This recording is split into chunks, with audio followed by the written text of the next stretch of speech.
आर्य के दिमाग में सबसे पहला ख्याल आया था कि वो उन गाछ को चुनकर अलग करे जो सिर्फ नाम के गाछ थे, काम के नहीं। और फिर आर्य का दूसरा आइडिया यह था कि आखिर में बचे हुए गाछ की अच्छी ट्रेनिंग कराई जाए ताकि वो अपने काम में पहले से भी बेहतर हो जाए। आर्य को इस ट्रेनिंग और टेक्निक्स के बारे में ज्यादा नहीं पता था, इसलिए गार्ड्स की ट्रेनिंग बिल्कुल बॉर्डर के सिपाहियों जैसा करना तो बहुत मुश्किल था। लेकिन मैं उन लोगों को उनकी टेक्निक के अलावा कुछ और भी एडिशनल टेक्निक सिखाना चाहता था। आर्य अपने गार्ड्स को कुछ प्लानिंग टेक्निक्स भी सिखाना चाहता था जिससे वो समय आने पर दुश्मनों का मुकाबला सिर्फ ताकत से नहीं बल्कि दिमाग से भी करें। आर्य जिस टेक्निक के बारे में सोच रहा था ये उसकी मां की सिखाई हुई थी। हालांकि तब वो बहुत छोटा था और वो टेक्निक्स सीख नहीं पाया, लेकिन उसने अपनी मां की लिखी किताबों को पढ़कर उन टेक्निक्स को काफी हद तक सीख लिया था। हालांकि पिछले समय में इस टेक्निक को सीखने के लिए 8 रूल्स फॉलो करने होते थे। इस टेक्निक को हमेशा लोग अपनी बाद की जेनरेशन को सिखाते थे और आर्य जिसे इन सब टेक्निक का थोड़ा बहुत अंदाजा था तो उसे समझ नहीं आ रहा था कि उस टेक्निक की ट्रेनिंग अपने गाछ को कैसे दे सकता था। लेकिन आर्य चाहता था कि उसके गाछ को यह टेक्निक आनी चाहिए। हालांकि बिना प्रॉपर नॉलेज और ट्रेनिंग के गाछ को नई टेक्निक सिखाना बिल्कुल नामुमकिन जैसा था। बेकार गाछ के काम से निकालने के अलावा आर्य के बचे हुए गाछ का टेस्ट भी करना था कि वो लोग राठौड़ परिवार के लिए वफादार थे भी थे या फिर नहीं। बस इसी प्लान को लेकर आर्य और ज्यादा रिसर्च करने लगा। और तो और वो अपनी मां की पुरानी बातों को भी याद करने की कोशिश करने लगा ताकि उसे अपनी मां का सिखाया हुआ टेक्निक याद आ जाए।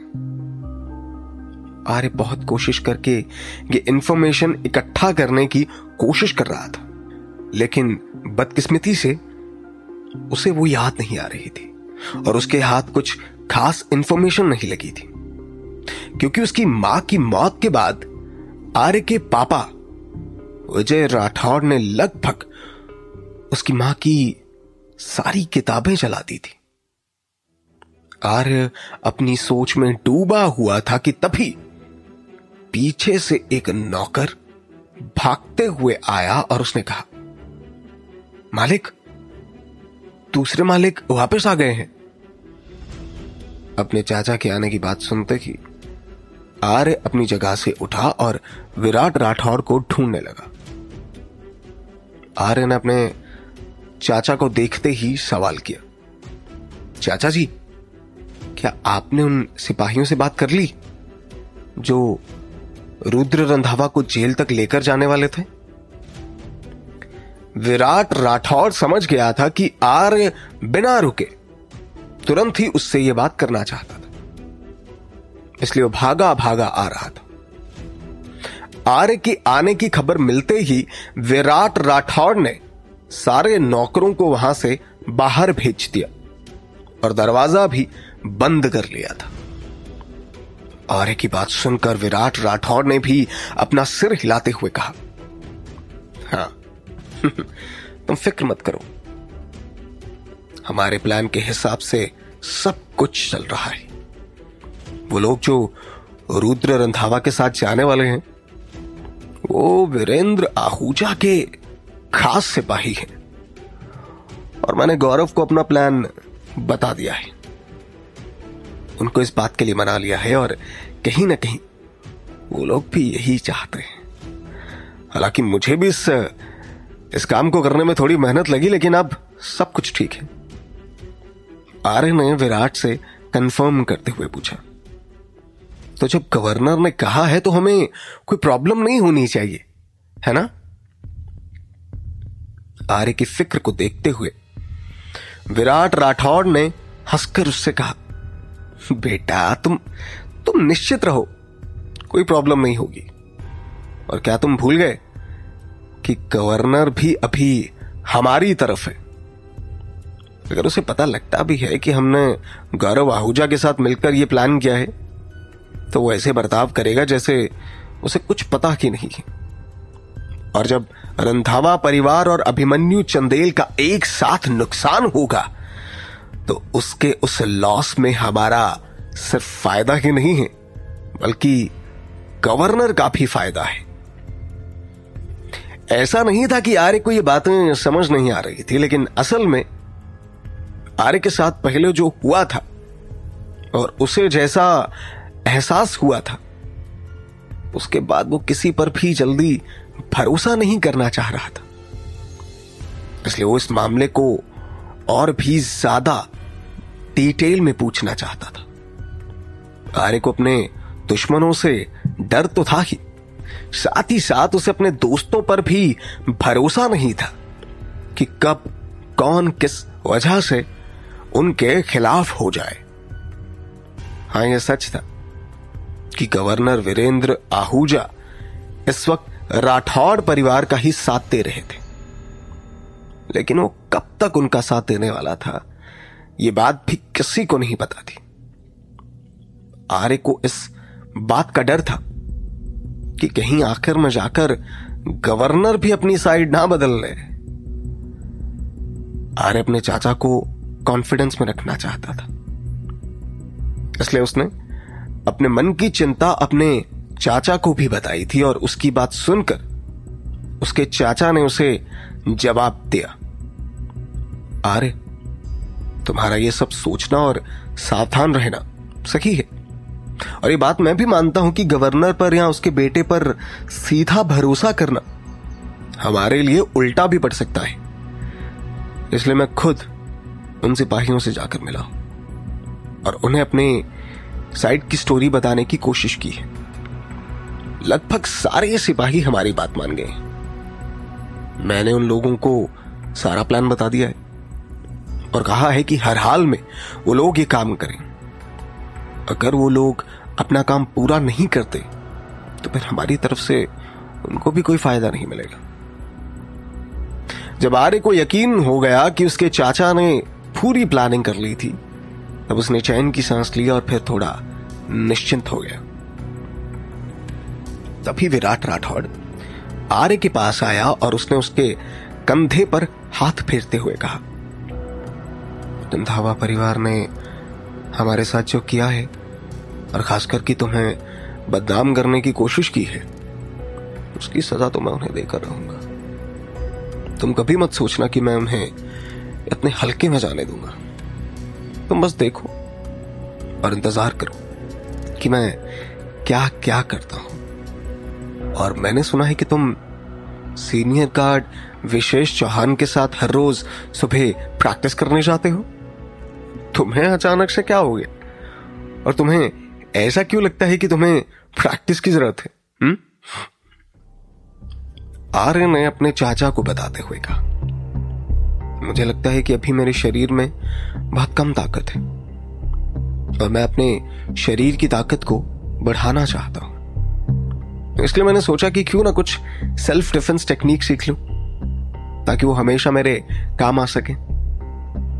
विराट राठौड़ ने कहा, क्या बात है, ये तो तुमने बहुत अच्छा सोचा। मैं तो कहता हूं कि तुम अंश को भी अपने साथ ट्रेनिंग करने के लिए ले जाना चाहिए। विराट राठौड़ को ऐसा लगता था कि यार जो भी करता था वो सही करता था और इसके बेटे को भी आर्य के साथ साथ ये सब सीखना चाहिए। इसलिए वो जब भी उसे देखता तो अंश को उससे कुछ कुछ सीखते रहने के लिए कहता, ताकि वो अपने बेटे को भी आर्य के जैसे समझदार होता हुआ देख सके। अपने चाचा की बात सुनकर आर्य ने जवाब दिया, लेकिन उसकी ट्रेनिंग में अभी वक्त है। आप चाहो तो उसकी ट्रेनिंग 1-2 साल के बाद भी शुरू कर सकते हो, और वैसे भी अंश को तो अभी स्कूल भेजने के लिए ही सुबह सुबह इतना जगाना मुश्किल हो जाता है, और अगर हम उसे स्कूल जाने से पहले 2 घंटे उठा देते हैं तो वो पूरा दिन रोते हुए घर में घूमता रहेगा। विराट राठौड़ को अचानक से याद आया कि इसका बेटा अभी सचमुच में बहुत छोटा था, इसलिए उसने थोड़ा खांस कर अपनी बात बदलते हुए कहा, ठीक है, फिर जैसा तुम कर रहे हो वैसा ही करते रहो। 1-2 साल के बाद अंश की ट्रेनिंग शुरू कर देते हैं। वो बेचारा बच्चा अंश, जो अभी बेखबर होकर कहीं खेलने में व्यस्त होगा, उसे अंदाजा ही नहीं था कि उसके पापा ये चाहते थे कि वो सूरज उगने से पहले उठे और फिर सेल्फ डिफेंस टेक्निक प्रैक्टिस करना शुरू कर दे। दूसरी तरफ गौरव आहूजा ने अचानक से वीरेंद्र आहूजा के कमरे में घुसते हुए उससे कहा, पापा, वो हर्षवर्धन रंधावा जेल की तरफ क्या है? वीरेंद्र आहूजा, जो आराम से अपने कमरे में बैठकर किताब पढ़ रहा था, अपने बेटे की बात सुनकर उसने अपना किताब नीचे रख दिया और फिर उससे सवाल किया, क्या जेल का अरेंजमेंट वैसे ही किया गया है जैसा कि मैंने कहा था? गौरव आहूजा ने अपने पिता की बात का जवाब देते हुए कहा, जी पापा। हर्षवर्धन रंधावा को बिल्कुल अच्छा नहीं लग रहा था कि वो जेल में रुद्र से मिलने गया तो उसको हर जगह पर चेक किया जा रहा था, और वो एक बार नहीं बल्कि कई बार। उसे तो ये सब सोच सोच कर ही गुस्सा आ रहा था। आखिरकार इन सारे सिक्योरिटी चेक से निकलकर वो रुद्र के पास पहुंचा और वहां पर उसने रुद्र को जेल वाले कपड़ों में देखा, जहां वो एक छोटी सी सेल में बैठा हुआ था। उसके चेहरे से साफ दिखाई दे रहा था कि वो कितने दुख, दर्द और पीड़ा से गुजर रहा था। उसके चेहरे को देखकर ऐसा लग रहा था जैसे वो कई दिनों से बीमार हो और अपनी आखिरी सांसें गिन रहा हो। यह देखकर हर्षवर्धन रंधावा ने तुरंत जेलर को गुस्से में डांटते हुए कहा, तुम्हारी हिम्मत कैसे हुई? तुमने ऐसा किया भी कैसे? तुमने मेरे भतीजे को इतने छोटे से कमरे में बंद करके कैसे रखा है? वहां के जेलर ने मुस्कुराते हुए हर्षवर्धन रंधावा से कहा, सर, यहां पर सारे जेल एक ही जैसे हैं। हर्षवर्धन रंधावा ने जेलर से कहा, अगर ऐसी बात है तो तुम्हें ही इसकी सफाई करनी चाहिए। क्या रंधावा परिवार रुद्र को जेल से निकालने में कामयाब हो पाएगा? क्या होगा गवर्नर का रिएक्शन जब उसे पता चलेगा राठौड़ परिवार के प्लान के बारे में? क्या